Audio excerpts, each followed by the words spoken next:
Yeah, welcome to Eviliv3, the live media commentary show that answers the question, why were teenagers given such free reign in the 80s? Subscribe if you're new to the channel because today we are reviewing The Shards, a novel by Bret Easton Ellis. Okay, now my initial thoughts are a little bit slow on the uptake, a little bit slow in the middle, but damn did he nail that ending. I mean, wow. I have very, very fond memories of reading American Psycho and being blown away by this author, Bret Easton Ellis, whom at the time I had never heard of before. And I absolutely adored the novel. I thought it was wild and crazy and interesting. I love horror in general anyway.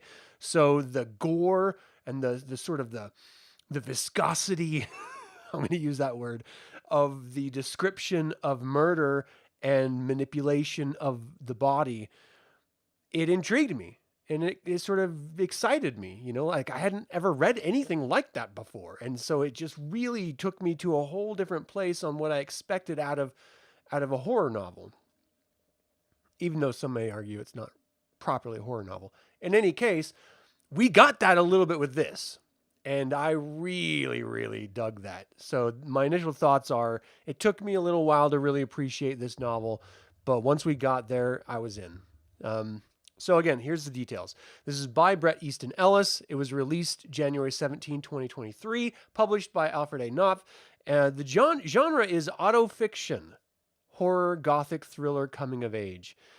Autofiction is one that I actually had never heard of before. And I can only imagine it's based around the idea that this is intended to be an autobiography, but it is a fictionalized autobiography. And so that must be where autofiction comes into play.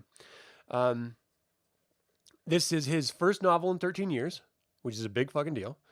And it was first serialized by Ellis as an audiobook through his podcast on Patreon, which I thought was very interesting. That's an interesting way. Usually authors will release a chapter or a series of chapters through a format like Patreon to paid subscribers, and you sort of get a taste, and then they release the novel, and then you get the whole thing. But the fact that this was serialized actually makes it more sense the way that it was written and performed, because you covered a lot of the same ground a lot in this novel, especially in that middle portion, that second third, the second act. It was just a lot of just retreading old ground over and over and over again, so much to the point that I was growing disillusioned with the novel, and then I was going to give it a really terrible review because it wasn't what I expected, and it's certainly not based on the jacket, just the teaser of what this story is about, which I will get to in just a second. In June 2023, interview with Spanish publication E Independiente, I guess, I don't know. Ellis confirmed that Luca Guadagnino is set to direct the series, with Ellis himself saying that he might direct some episodes as well. So in April 2023, it was reported that HBO was developing a television series based on an adaptation of this novel. Ellis will write and executive produce with Nick Hall and Brian Young this series, and I think that's a great idea. I think this would make a wonderful series. They're going to have to cut a lot of the fat. They're going to have to trim it out, but I think Ellis can in the context of a script or a screenplay, and quite frankly, it needs it. It needs to be condensed. This could be a mean, 10 episode, 1 hour duration series, just a miniseries, one season. You would kill with this. I mean, I imagine, I remember very fondly what they did with Brand New Cherry Flavor as a series. And I'm so desperately disappointed they haven't gone anywhere else with that, because the novel itself is brilliant. And they did a really good job adapting it, part of it, because they didn't really get to the whole novel at all. But it set up some interesting things that I feel like if they did the same type of approach to this, it would be a wildly successful series, 100%. But it is very Bret Easton Ellis, meaning This is teenage angst with a lot of inner dialogue and a lot of sort of self-examination, um, which just isn't realistic when you're talking teenagers. I mean, we were all teenagers. None of us were like the people in this. And if Ellis is saying that, oh, yes, they were in the 80s, I'm going to call bullshit because I had sisters in the 80s. I grew up in the 80s. And no, they are not like this. No teenager thinks and acts like this. This is as if, and you could extrapolate this to every Bret Easton Ellis, teenage writing, even going all the way back to Less Than Zero. Teenagers on reflection, or adults on reflection of their teenage years, want them to think like this, but in the time, in the moment, they never did, ever.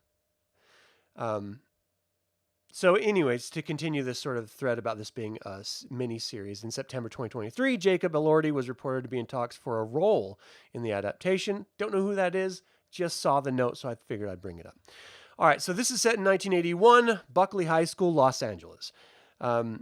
And really, it centers around this idea that Bret Easton Ellis is part of this friend group, which he probably wouldn't have been a part of, except that one of the girls thought he was cute early on, though they never sort of explored it, and ended up bringing him into the friend group, and it was like the cool kid group, basically. And ultimately, at the same time, there is a serial killer going around the country called the Troller, and he sort of lasted from 1980 to 81. So we pick up mid Troller, and they call him the Troller because I can't remember why they said they called him the Troller. He did home invasion stuff. He would like take animals, and he would often write to the news agencies about the stuff, but he would basically like mutilate women and then stuff like make these people, not all women, but make the people eat their animals or pieces of their animals, and then he would mutilate their bodies and the animals' bodies and like sort of put them together. The sort of finale of this is that the Troller, who was never caught, though I suspect an alternate ending to this, but it was never officially caught, but he sort of finished what he was trying to set out to do. He was creating this, model and collection of animal pieces and this female's body. And I love a good serial killer, so I didn't mind the gruesomeness of it. I love animals, but this is fiction. And even if it wasn't fiction, serial killers kill animals. That's just what they do. So it didn't bother me at all. I just sort of took it in stride, like, okay, this is the story. So serial killers in the world, and seems to start targeting, and then ultimately does start targeting this friend group, this cool kid group. But why is the big question. Well, it turns out that there's also this other sort of hippie commune cult going around. And they sort of latched on to this boy, and there's this unspoken connection between this hippie cult and the serial killer, and they started watching this character named Robert Mallory. Now, Robert Mallory moves to LA and starts going to the school that Bret Easton Ellis' friend group is in, and basically we get this rules of attraction style inner relationship turmoil with all of the characters. Bret Easton Ellis is gay, but he's posing as straight because gay isn't, it's the 80s. It's not 100% out yet, or even, okay yet. Even though in high school, no one gave a damn. No one cared, especially in the 80s. But anyway, I mean, rural areas, the sort of jocks and rednecks, they cared, but no one else cared. And this is really just the misadventures of this group, and then the introduction of the serial killer, which Bret's character starts hyper-focusing on, and the introduction of this new person, Robert Mallory, and everything that comes with him, meaning those people watching and then abducting and then murdering and stuff. And so it becomes an issue when Bret, early, before he even knows that he's in school, sees him at I think it was The Shining, at the film The Shining's premiere, and then he asks Robert about it, and Robert denies it. And the reason why he knows it was Robert because he saw him and he wanted to fuck him. So there's a lot of gay sex in this. So if you are squeamish or you don't like hearing descriptions about gay sex, this is not the book for you because there's a ton of it. There's almost too much for me, and I'm totally open with that type of stuff. It doesn't, faze me at all. But sweet hell, there was a lot. And there's a fair amount of heterosexual engagement too, to keep those who aren't, on the spectrum of homosexuality, to, keep them pacified, as it were, to keep them interested, for the sort of descriptions and stuff. But I don't know, like that's really all it is. It's Bret in his group and that dynamic of the group interacting with each other, with Bret hyper focusing on the serial killer aspect of it. No one else seems to give a damn. Even when people start like turning up missing and stuff, no one seems to even care, which is very odd. And then when he starts pointing out the coincidences of Robert Mallory and the serial killer, no one seems to care at all. And they think he's the crazy one, which is weird because if you do have even circumstantial evidence, which he does have a significant amount of, which is not true, but still, it just gets to a point where someone has to take you seriously at some point, but no one does. And it could be because of all the drugs involved, which, yes, it was the 80s, so there was a lot, but it's also a Bret Easton Ellis 80s novel, so there's even more sort of hyper-realistic amount of drugs. And these are teenagers, by the way. They have cars and privilege, and the parents are totally out of the scene, and they're just able to do whatever the fuck they want, which drives me crazy because that was not my life experience at all. And I never knew anyone like that. And even in movies, it wasn't even quite like that. And so it challenges credulity, you know what I mean? Like believability, that it's that, sort of extreme. And then ultimately, Bret straight up accuses Robert and the serial killer at the final act of the book, really the last chapter of the book. The serial killer tries to kill two of the group members and then fails in being able to pull it off. And Bret ends up confronting Robert about it. And he is in this sort of insane, sort of murderous place, which leads the reader, me, to believe that Bret is the serial killer and that he's trying his best to frame Robert about it. And he successfully does for quite some time. But there's this sort of moment at the end where Susan Reynolds thinks she sees the bite mark that she gave this killer on Bret's arm, and he's writing less than zero at the time that this is all happening, and with amid all the other misadventures and stuff. And so she sort of freaks the fuck out thinking that it was him, but he sort of gets away with it. And so in my head, I'm like, is this like American Psycho? Is this an open ending where the reader is allowed to believe that maybe Bret did the killing and maybe he didn't? And ultimately, while I like the idea that he would be the killer, I don't think he was. Though I do like the idea that he could be. Very much the same way that I do think Patrick Bateman actually killed those women, but we're meant to be led to believe through his own sort of mania that possibly he didn't. And so it leaves it sort of ambiguous. And he does, that similar vein in this. That's sort of what he's good at. So I don't mind that it's not like cut and dry. Yes, no, this is how it is supposed to end. The serial killer was never caught. They never forgot who it was. And he just finished his job and he went along with his life. That happens. Zodiac Killer is a great example of it. So it's not unheard of that serial killers get away with it. And it's not unheard of that people sort of, cling on to the idea that maybe that was them, as a way of just adding a sense of importance to their own life. I don't think that's overtly what he was doing in this, but again, it is something that does happen in life, and so I kind of enjoy the idea of it being ambiguous. Okay, that being said, that's really the story. It's just about this friend group and the crazy stuff happening around them. A couple of them were targeted, namely Susan and Tom. But other than that, they got a lot of like the phone calls which never ended up anywhere. They got audio tapes and they got little gifts and stuff. But the entire friend group did, and it didn't start until Robert Mallory showed up because they were originally following him, because supposedly he's so beautiful.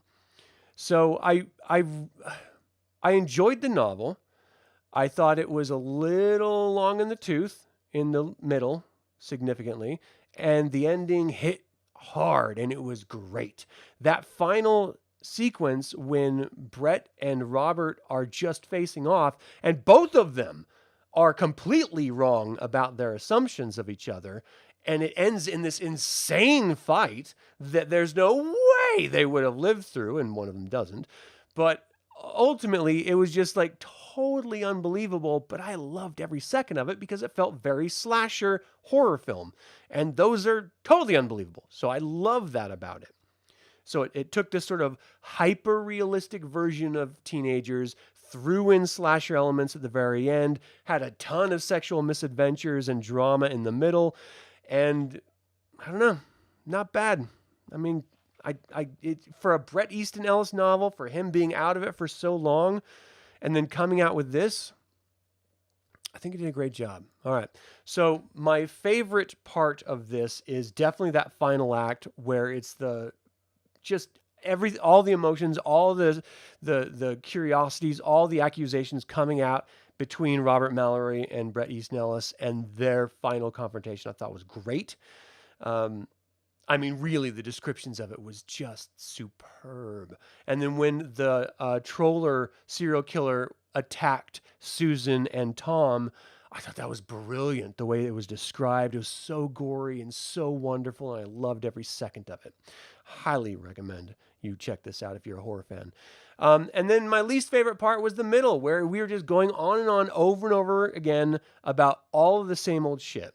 You could have cut 200 pages from this novel and not noticed. Like, it would have made it tighter and more fluid. There's just so much retreading of old ground that it became really aggravating. For me, anyway. That being said, I love Bret Easton Ellis as an author. I had to give this 4 out of 5 Evil Eyes. I would have given it 5. It would have been a perfect Bret Easton Ellis novel, but so that middle, man, that second act, sweet fucking hell, what are you doing, man? Just get to the goddamn point. Fuck. And I know you're setting atmosphere and you're setting character and everything, but you've already done that. And then you kept doing it over and over again. And it just got too much. Got to be too much for me. So anyway, it's not a perfect novel, but it's a goddamn close to perfect novel. So definitely go check it out. All right. Thank you all so much for tuning in. As always, like it or not, evil spelled backwards is live. So get out there and be evil and read this book.